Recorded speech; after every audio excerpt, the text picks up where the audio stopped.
July 30th, 2020, and workers have started digging a huge hole right outside Parliament in the Canadian capital. Well, when we say digging, that date marked the launch of an extraordinary construction project now taking place underneath the most important building in the entire country. Another blast quickly followed, then another, and 3 years later, the result was this. A gigantic pit with Canada's answer to Big Ben looming over the precipice. And this mammoth excavation has only just begun. If we asked you to name the top 3 Canadian cities, what would you go for? Toronto, Montreal, and Vancouver would probably feature. They do have the biggest populations by metropolitan area. Don't forget Ottawa, though.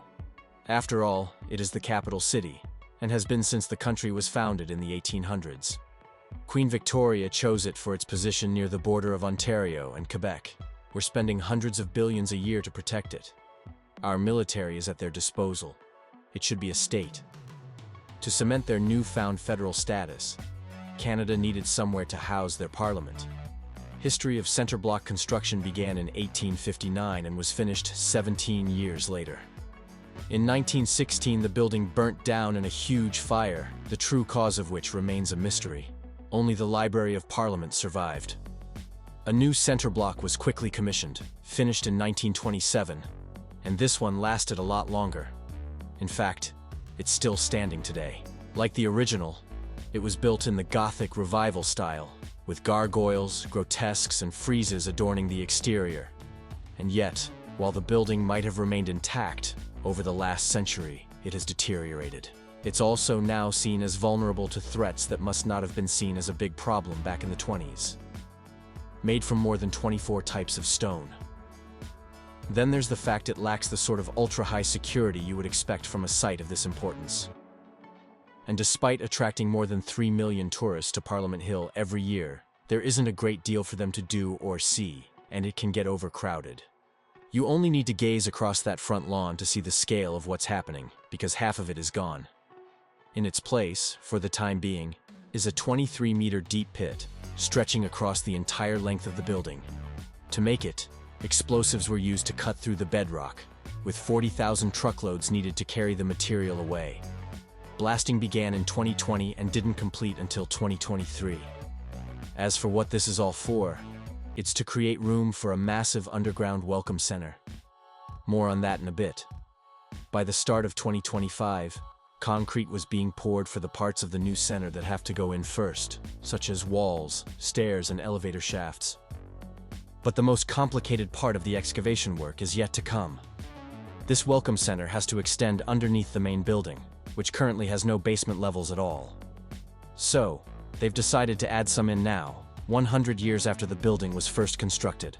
Understandably, this is not simple. Before any more excavation is done, the center block must be fully supported. What they're doing then is placing it all on temporary posts before the building is put on top of a new structural grid of steel and reinforced concrete. It's an enormous engineering feat, but it's far from the only big challenge that workers on this site are having to face. Specialists were called in to secure the 4 pinnacles around the top of the Peace Tower while they awaited repair.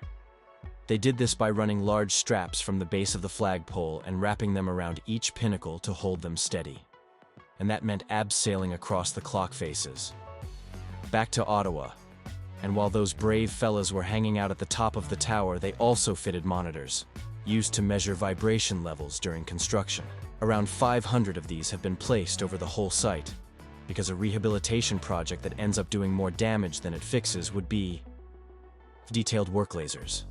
Yes, really, these guys are armed with tools that use focused high-energy light to vaporize surface deposits, clearing away dirt while leaving the stonework unscathed.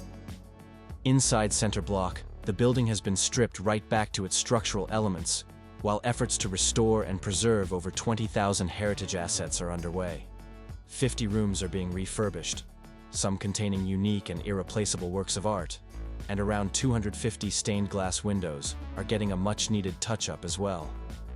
Then, there's the decorative arts team, who have been making their way across the building from east to west. They're examining the hundreds of sculptures that can be found almost everywhere you look, repairing any that have been harmed by years of erosion and weathering. and there's a while to go yet until they can return. This project is set for completion in 2031. The result: when Mark Carney and his colleagues are finally let back in, they, and the public, will be able to admire that stunning new welcome center in all its glory. Visitors and parliamentarians will enter under a new raised pathway outside the main building.